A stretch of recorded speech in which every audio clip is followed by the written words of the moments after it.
The perfect beginning. Ethan Parker had always believed in love, the kind of love that made the world brighter, that turned mundane moments into magic. And for a time, he found exactly that with Claire. Their love story was the kind people envied. It wasn't just about passion, it was built on understanding, laughter, and an undeniable connection. They had met at a bookstore in Boston where Ethan had been searching for an old poetry collection, and Claire, ever the literary enthusiast, had recommended a different book entirely. They had debated over coffee, exchanged numbers, and soon enough, their evenings were filled with endless conversations about life, art, and dreams. Ethan, a structural engineer, found solace in Claire's presence, a woman who breathed life into words as a writer. Their marriage was inevitable. Under the golden autumn sky, they vowed to love each other forever, and for a long time, forever seemed possible. Then came their daughter, Lily. Claire had always wanted to be a mother, and Ethan had envisioned a family with her. When Lily was born, it was the most euphoric moment of their lives. Ethan held his newborn daughter in his arms and felt a love so profound that it shook him to his core.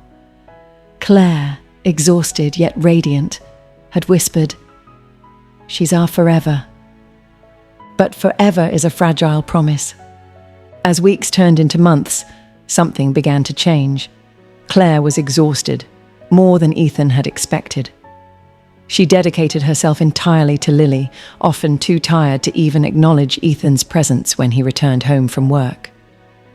The passionate, deep conversations that had once defined their relationship became short exchanges about baby formula, sleepless nights, and doctor's appointments. Ethan tried to be understanding. He told himself it was just a phase, that things would get better. But as the years passed, Claire's identity seemed to dissolve into motherhood. She was no longer the vibrant, passionate woman he had fallen in love with. She was a mother first, and a wife. Almost never. Loneliness crept into their home like an uninvited guest. Ethan spent more time at work, taking on additional projects just to stay away from the suffocating silence of their marriage. When he tried to talk to Claire about it, she would dismiss him, saying, "This is what being a parent is, Ethan. It's sacrifice. You don't get to complain." But Ethan wasn't just complaining, he was mourning. Mourning the loss of the woman he had married. Mourning the love that once felt unbreakable. And in the middle of that grief, he met Sophie. The whisper of temptation. Sophie Reynolds was everything that Claire used to be, vibrant, passionate, and full of life. Ethan hadn't been looking for anything. At least, that's what he told himself. It had started as a simple work connection. Sophie was a project manager for an architectural firm, collaborating with Ethan's company. Their conversations were professional at first, but something about her presence pulled him in. She laughed easily, listened intently, and made him feel seen. It had been years since someone had truly looked at him, not just as a provider, not just as Lily's father, but as Ethan Parker, the man.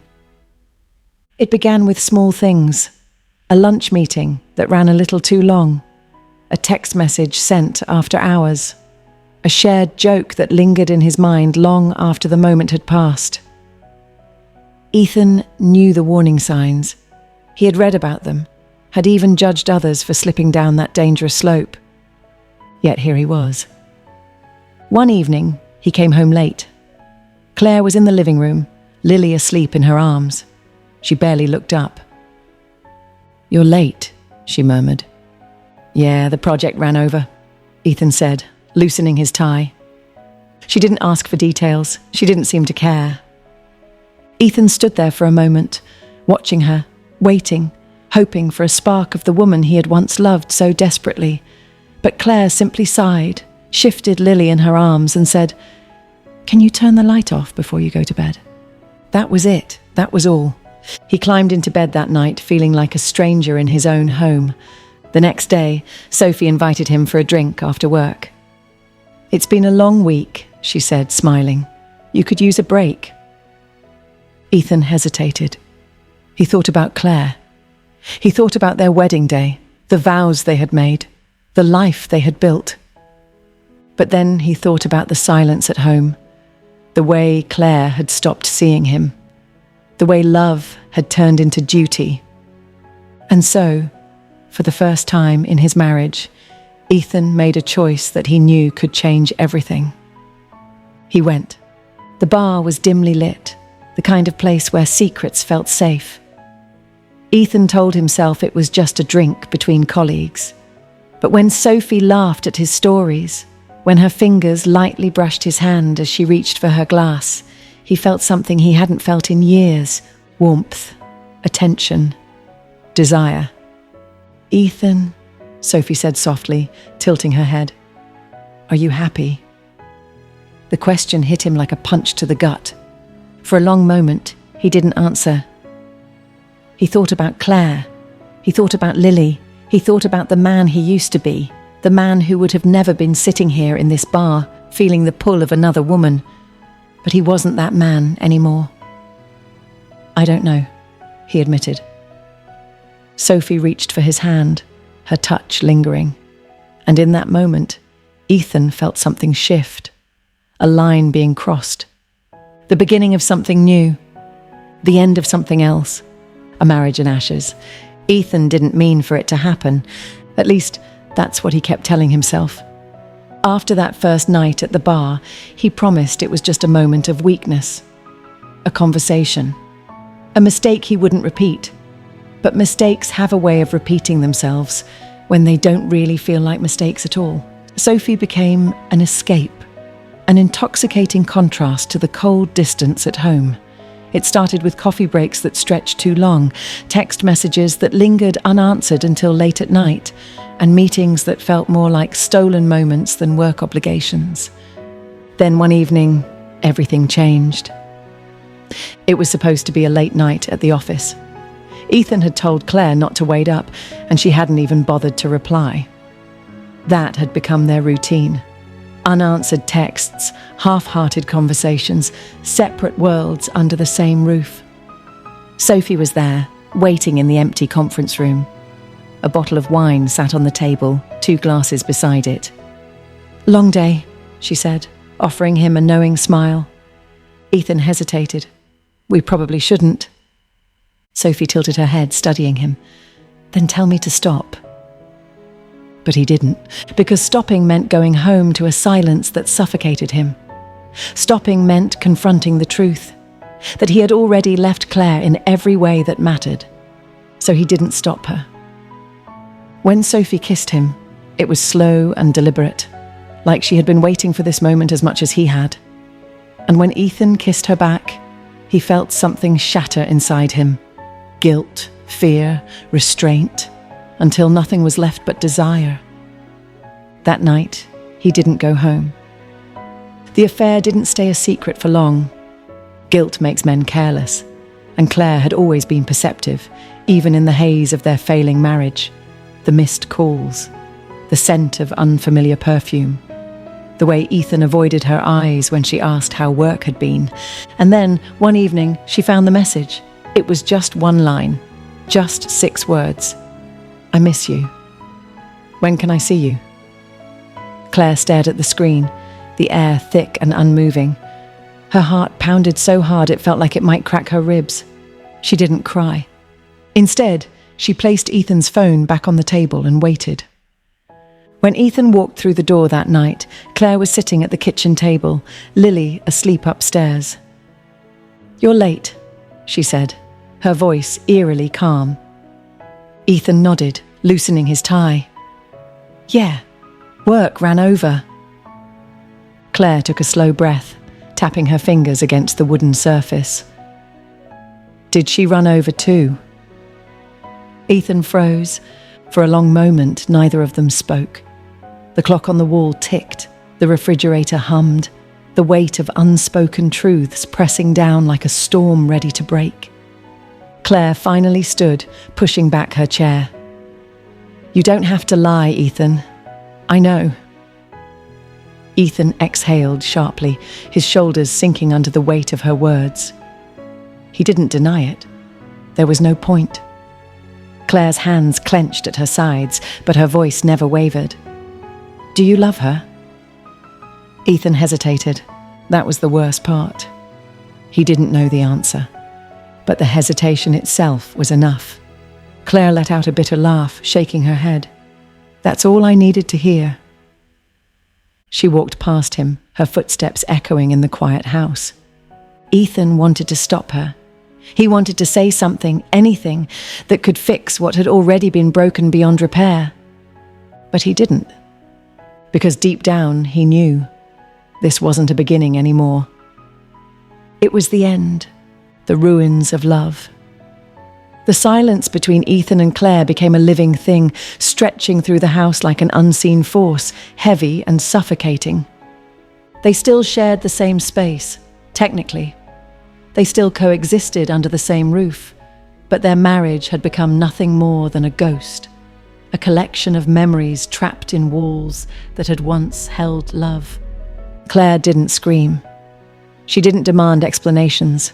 That almost made it worse. Instead, she moved with quiet precision, her actions deliberate, her presence distant. She no longer asked where Ethan had been. She no longer cared if he came home late. There were no fights, no dramatic ultimatums, just an unbearable indifference that cut deeper than any words ever could. And Ethan? Ethan was drowning in guilt. But the worst part, the part he hated himself for, was that he wasn't drowning enough to stop seeing Sophie. One evening, Ethan found Claire sitting on the floor of Lily's room, her fingers gently brushing through their daughter's soft curls as she slept. The sight of them, the woman he had once promised forever, and the child they had created, sent an ache through his chest so deep it felt like it might break him. But he had already broken everything. "I'm moving out," Claire said suddenly, her voice quiet but firm. She didn't look at him. Ethan's throat tightened.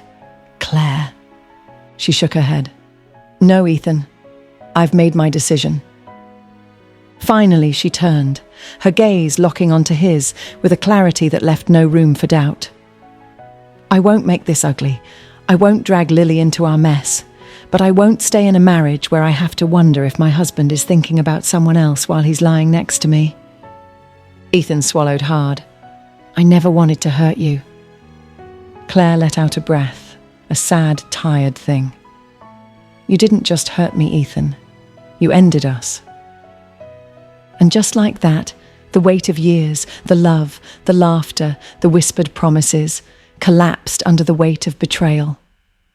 The day Claire and Lily left, the house felt emptier than Ethan had ever imagined. He had thought he wanted space, freedom, an escape from the quiet resentment that had crept into their marriage. But standing in the doorway, watching his wife and child drive away, Ethan felt something else entirely. Loss. Not just of a marriage, but of the life he would never get back. And for the first time, he wondered if what he had been chasing was ever worth it at all. The price of desire. Ethan moved into a sleek modern apartment downtown. It was everything his old house wasn't. Minimalist, clean, untouched by the echoes of a failed marriage. There were no baby toys scattered on the floor, no faint scent of Claire's lavender shampoo lingering in the air. It was supposed to be a fresh start, but it didn't feel like one. Nights stretched long and silent. He thought about calling Claire sometimes, just to hear her voice. But what would he even say? "I miss you?" It was too late for that. Lily, at just 5 years old, didn't fully understand what had happened. She stayed with Claire most of the time, and when she visited Ethan, she would ask questions that cut deeper than she realized. "Why don't you and Mommy live together anymore?" Ethan never knew how to answer. Sophie, on the other hand, was radiant. Now that the secrecy was gone, she embraced their relationship fully. She filled Ethan's new apartment with laughter, with warmth, with a kind of attention he hadn't felt in years. For a while, he convinced himself this was what he had wanted all along, but The problem with getting what you want is that it forces you to confront whether you ever really needed it. Ethan started noticing the little things. The way Sophie's excitement didn't quite fill the emptiness in his chest. The way her presence didn't erase the guilt that gnawed at him late at night. She wasn't Claire. And worse, she didn't know him the way Claire had. With Claire, silence had been comfortable. With Sophie, silence was something to be filled. She always wanted to go somewhere, do something, experience life at full speed. It was thrilling at first, but soon it became exhausting. Ethan had thought he was escaping a life of suffocating responsibility. Instead, he had stepped into a world where he no longer recognized himself. One evening, Sophie curled up beside him on the couch, tracing circles on his arm. "You're quiet tonight," she said softly. Ethan forced a small smile.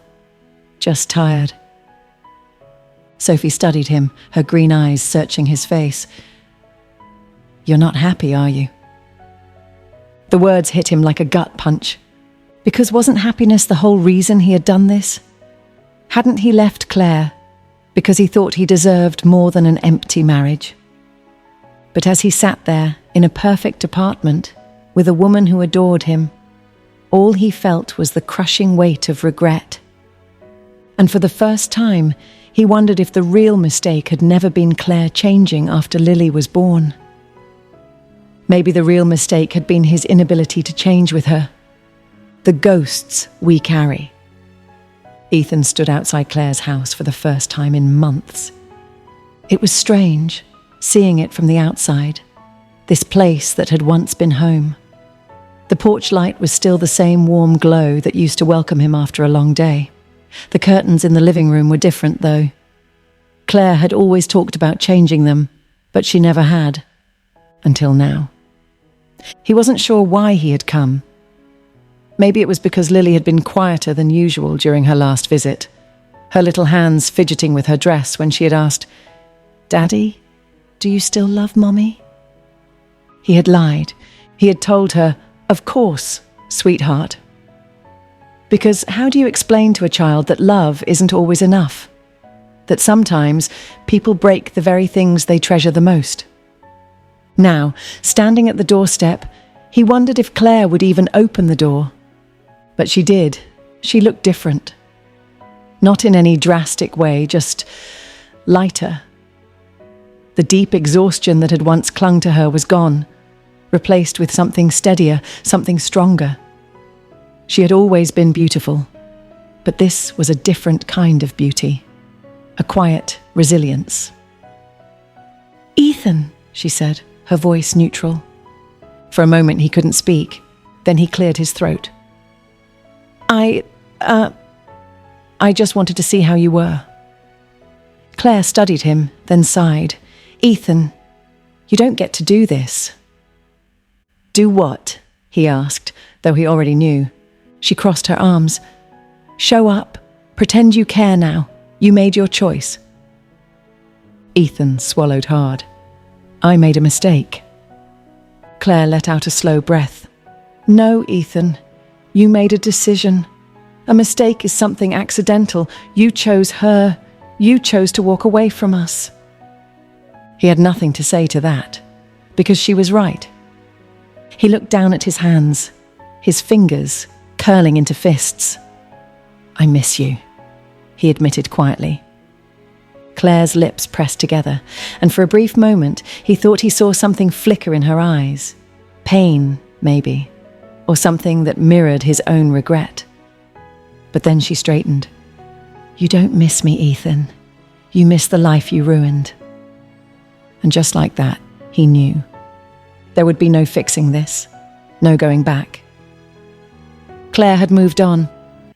Maybe not to someone else, but to a life where she didn't need him. And as Ethan walked away from the house that had once been his home, he realized that losing Claire hadn't been the worst part. The worst part was knowing he had lost himself in the process. The end.